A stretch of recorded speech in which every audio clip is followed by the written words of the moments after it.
بہت زیادہ what's app پہ میسج آ رہے ہیں، کسی کا میسج آ رہا ہے اللہ کا واسطہ مفتی صاحب مولانا طارق جمیل صاحب کو سمجھائیں، اللہ کا واسطہ۔ کسی نے میسج بھیجا، میں ان کے بیانات بہت شوق سے سنتا تھا، اب میں ان سے بھی گیا، انہوں نے ایسا بیان دیا ہے کہ اب مجھے ان سے نفرت ہو گئی ہے۔ کوئی منافق کہہ رہا ہے، کوئی یہودی کہہ رہا ہے، ایسے ایسے برے برے فحش فحش القابات سے نوازا جا رہا ہے کہ الامان والحفیظ۔ تو میری کوئی اوقات نہیں ہے کہ میں وکیل بن کے کسی کی حمایت یا مخالفت کروں، میں کوئی اتنا بڑا آدمی نہیں ہوں، یہ تو بڑے علماء کا کام ہے۔ لیکن بڑے علماء ہی کے کہنے پر چند الفاظ، چند گزارشات آپ کے سامنے پیش کر رہا ہوں، آپ کی سمجھ میں آئے مان لیں، نہیں آئے تو میرے خلاف بھی ایک پورا کلپ اور فیس بک پر، کیونکہ ان کی تو پھر بھی اتنی عزت ہے، جب ان کا خیال نہیں کیا تو ہم کس کھیت کی مولی ہیں۔ مجھے کسی نے آج کہا کہ آپ بھی کچھ بات کریں، میں نے کہا جتنی توپوں کا رخ ان کی طرف ہے نا، اس سے 4 گنا زیادہ توپوں کا رخ میری طرف ہو جائے گا، کیونکہ ان کی تو ایک شخصیت ہے، ایک بڑے بزرگوں میں ان کا شمار ہوتا ہے، ہماری کیا اوقات ان کے سامنے۔ لیکن یہ کہ جب بڑے حضرات ہیں، کچھ ہمارے ہی بڑوں میں سے ہیں، علماء ہیں، جنہوں نے باقاعدہ آرڈر کیا ہے کہ کوئی بات جو ہے نا لوگوں کے سامنے، لوگوں کو گائیڈنس کی ضرورت ہے اس معاملے میں، تاکہ لوگ افراط و تفرید کا شکار نہ ہوں، تو پھر میں کچھ جسارت کر رہا ہوں چند الفاظ آپ کے سامنے پیش کرنے کی۔ پہلی بات یہ ہے کہ مولانا طارق جمیل صاحب ایک صاحب رائے آدمی ہیں، ان کو اپنی رائے بیان کرنے کا پورا پورا حق حاصل ہے، اس پر دنیا میں کوئی بھی پابندی، اس رائے بیان کرنے پر پابندی نہیں لگا سکتا۔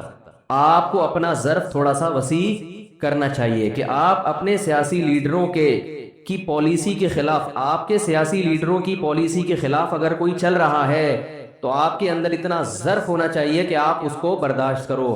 یہ جو ایک طوفان بدتمیزی مچایا ہوا ہے فیس بک پر، یہ آپ کے جو طریقہ کار ہے نا، یعنی آپ کی جو زبان ہے اور آپ کا جو اسٹائل ہے، اس سے یہ آپ کی ویلیو پڑھے لکھے لوگوں کی نظر میں گرا رہا ہے، یعنی آپ خود اپنے آپ کو بدنام کر رہے ہیں۔ حضرت مولانا طارق جمیل صاحب سے اللہ نے جو دین کا کام لیا ہے، اتنا بڑا کام اللہ نے، اور ایسے ایسے جگہوں پر لیا ہے، یعنی ایسی ایسی جگہوں پہ انہوں نے کام کیا ہے کہ جہاں ان کے علاوہ کوئی بھی کام کرنے والا موجود نہیں۔ ابھی اگر انہوں نے کسی حاکم کے حق میں اس کی اچھی چیزوں کو ہائی لائٹ کر کے اس کو اپریشیٹ کر دیا، تو یہ کون سا جرم ہو گیا بھائی؟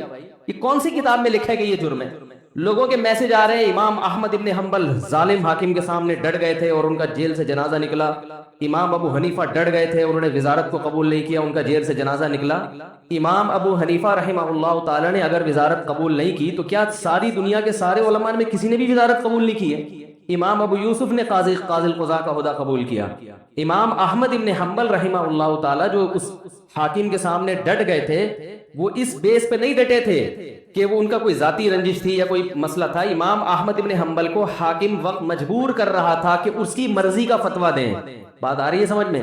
اس وقت کا جو خلیفہ تھا، اس کی رائے یہ تھی کہ قرآن مجید اللہ کی مخلوق ہے، اللہ کی صفت نہیں ہے۔ امام احمد ابن حنبل کی رائے یہ تھی کہ قرآن اللہ کی صفت ہے، اور یہی اہل سنت کا عقیدہ تھا۔ حاکم وقت گن پوائنٹ پہ مجبور کر رہا تھا کہ آپ وہی فتویٰ دیں جو میں دیتا ہوں، کیونکہ لوگ آپ کو سنتے ہیں۔ اگر کوئی حاکم کسی مفتی کو، کسی عالم کو مجبور کرے کہ جو میں رائے رکھتا ہوں آپ کو اسی پہ فتویٰ دینا پڑے گا، پھر کسی عالم مفتی کے لیے جائز نہیں ہے کہ وہ اپنے فتوے کو حاکم کے کہنے سے تبدیل کرے۔ یعنی حکومت کی اس قسم کی چاپلوسی کیا ہے؟ بولو نا بھائی، ناجائز ہے۔ ایسی چاپلوسی کہ آپ غلط بیانی شروع کر دیں۔ حضرت مولانا طارق جمیل صاحب نے یہ جو کلپ ہے جس میں عمران خان کی حمایت کی ہے انہوں نے، میں نے بار بار سنا اس کلپ کو، اس میں کہیں بھی ایسا نہیں ہے کہ کسی غلط بات میں عمران خان کی انہوں نے کیا کی ہو۔ لوگ کہہ رہے ہیں کہ عمران خان کی ابھی اسمبلی نے شراب کا بل پاس نہیں کیا تو مولانا نے اس کی مخالفت کیوں نہیں کی؟ تو مولانا حمایت بھی تو نہیں کی نا؟ نہیں یار میرا خیال ہے، اگر مولانا اس کی حمایت کرتے کہ عمران خان اتنا اچھا آدمی، دیکھو اس کی اسمبلی میں شراب پر بل پیش ہوا اور وہ پاس نہیں ہوا، کتنا اچھا آدمی ہے، ماشاءاللہ ماشاءاللہ بہت زبردست کام ہو گیا، تو آپ کہتے ہیں یار یہ تو حکومت کی بالکل حمایت کر رہے ہیں۔ رہا یہ مسئلہ، ممکن ہے آپ یہ کہہ سکتے ہیں، پہلی بات تو میں ایک بات بتا دوں، مولانا طارق جمیل صاحب نے جو عمران خان کی حمایت کی ہے تو یہ پی ٹی آئی کی حمایت نہیں ہے، نہ پی ٹی آئی کی حمایت ہے نہ پی ٹی آئی کی مخالفت ہے۔ مولانا ان چیزوں میں نہیں پڑتے، اور اب تک انہوں نے اپنا دامن ان چیزوں سے بچا کے رکھا ہوا ہے۔ اور میری رائے میں اگر وہ پی ٹی آئی کو برحق سمجھتے ہیں تو پی ٹی آئی کا نام لے کے بھی حمایت کر دیں. تو اگر آپ کو اس سے اختلاف ہے تو آپ ایک کلپ بنا دو کہ بھائی مولانا جو حمایت کر رہے ہیں ہمیں اس سے اتفاق نہیں ہے, اور مولانا کے جو دلائل ہیں ہم ان دلائل کو تسلیم نہیں کرتے, اور اس کے غلط ہونے کے یہ دلائل ہیں. بات ختم ہو جائے گی. نہیں یاری میرا خیال ہے بات بھائی. اگر وہ پی ٹی آئی کی صراحتاً حمایت کریں نا مولانا طاری جمیل صاحب, ان کا حق ہے, حمایت کر سکتے ہیں, وہ عالم دین ہے, ان کی ایک سوچ ہے, ان کا ایک تجربہ ہے, ان کا ایک, اور حکمرانوں کے ساتھ اٹھے بیٹھے ہیں وہ. میں اور آپ اتنا قریب نہیں ہے جتنا قریب وہ رہے ہیں, ان کو زیادہ پتا ہوگا, ہم اور آپ کو زیادہ نہیں پتا. وہ ایک رائے رکھتے ہیں. اگر وہ صراحتاً بھی کہہ دیتے کہ پی ٹی آئی کو ووٹ دو, میں یہ سمجھتا ہوں کہ پی ٹی آئی بہتر ہے. اگر آپ مسلم لیگ کے ہیں تو آپ ایک کلپ بنا دیں کہ مولانا کی رائے سے ہم اتفاق, بولو بھائی, نہیں کرتے. مولانا نے جو یہ دلائل دیے, ہم اس یہ دلائل پر ہمیں اعتراضات ہیں اور یہ اعتراضات ہیں. بات ختم ہو جاتی. منافق اور حکومت کا پٹھو, مجھے تو وہ الفاظ کہتے ہوئے شرم آ رہی ہے. یہ کون سا طریقہ ہے بھائی؟ رائے کی آزادی کا ہر ایک کو حق حاصل ہے.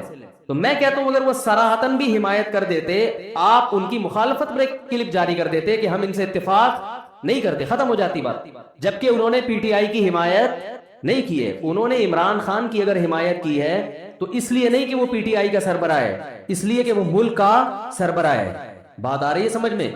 ملک کا سربراہ کوئی بھی ہو, اسلام اس بارے میں ہمیں ہدایات دیتا ہے کہ ملک کے سربراہ سے لڑ کے, اس کی گالی گلوچ کر کے, اس کی مخالفت کر کے آپ اس سے کام نہیں نکلوا سکتے.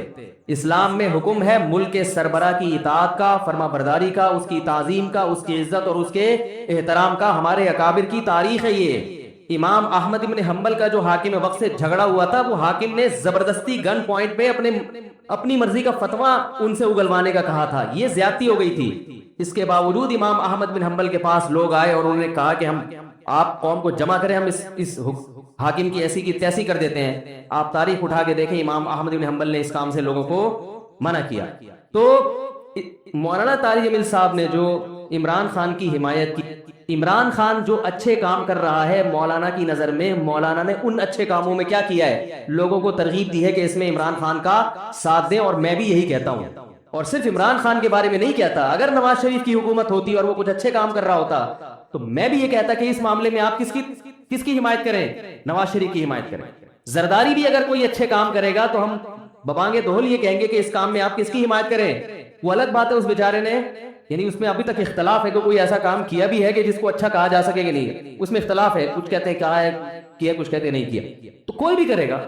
اس سے پہلے مولانا طاری جمیل صاحب نواز شریف سے بھی ملتے رہے, مسلم لیگ کے صدر سے, اور جتنے بھی سیاسی لوگ آئے ہیں, جتنے بھی حکمران آئے ہیں, مولانا ان کے ساتھ ہمیشہ اچھا سلوک, بولو بھائی, کرتے رہے. کیوں کرتے رہے یہ میں ابھی آ رہا ہوں اس پر, کیونکہ اس کو لوگ کہتے ہیں یہ تو حکومت کے چاپلوسی اور مکھن لگانے والی پالیسی ہے, علماء حق کا تو یہ کردار نہیں ہونا چاہیے. علماء حق کا حکومت کے ساتھ کیا کردار ہونا چاہیے اس پہ میں بھی آ رہا ہوں. پہلے میں اس بات کو ذرا کلیئر کر دوں کہ مولانا نے پی ٹی آئی کی حمایت نہیں کی ہے, مولانا نے پاکستان کے وزیر اعظم کی حمایت کی ہے. اور اس حمایت کی وجہ کیا ہے؟ آپ کہہ سکتے ہیں اس قسم کی حمایت سابق حکمرانوں میں سے تو کسی کی بھی نہیں کی. تو عمران خان کے کون سے ایسے سرخاب کے پر لگے ہوئے ہیں کہ ایک طرف سیاسی لیڈر اس کو یہودی ایجنٹ کہہ رہے ہیں, ایک طرف اس کو یہ کہہ رہے ہیں, ایک طرف اس کو وہ کہہ رہے ہیں, اور مولانا اس کو کیا کر رہے ہیں, حمایت کر رہے ہیں. تو آج تک ٹھیک ہے ملتے رہے ہیں, مگر اس طرح کا کلپ بنا کے باقاعدہ اپریشیٹ تو اب تک کسی کو کیا نہیں.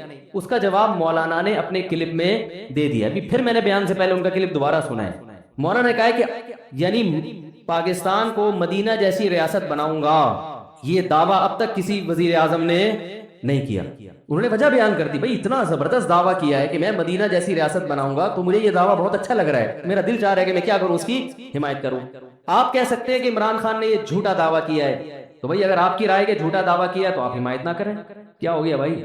بھئی اگر آپ یہ سمجھتے ہو کہ جھوٹا کیا ہے تو آپ حمایت نہ کریں. اور اگر ایک آدمی سمجھتا ہے کہ وہ اس دعوے میں مخلص ہے, اب اس دعوے میں وہ کتنا پورا اترتا ہے نہیں اترتا وہ ایک الگ بحث ہے. مولانا کی رائے ہے کہ بھئی وہ اس دعوے میں کیا ہے, مخلص ہے, تو وہ حمایت کر رہے ہیں. آپ سمجھتے ہیں کہ مخلص نہیں ہے, منافق ہے, تو آپ حمایت نہ کریں. آپ ایک کلپ بنا دیں کہ یہ مولانا کی رائے ہے, ہم اس رائے سے اتفاق نہیں کرتے, بات ختم ہو گئی.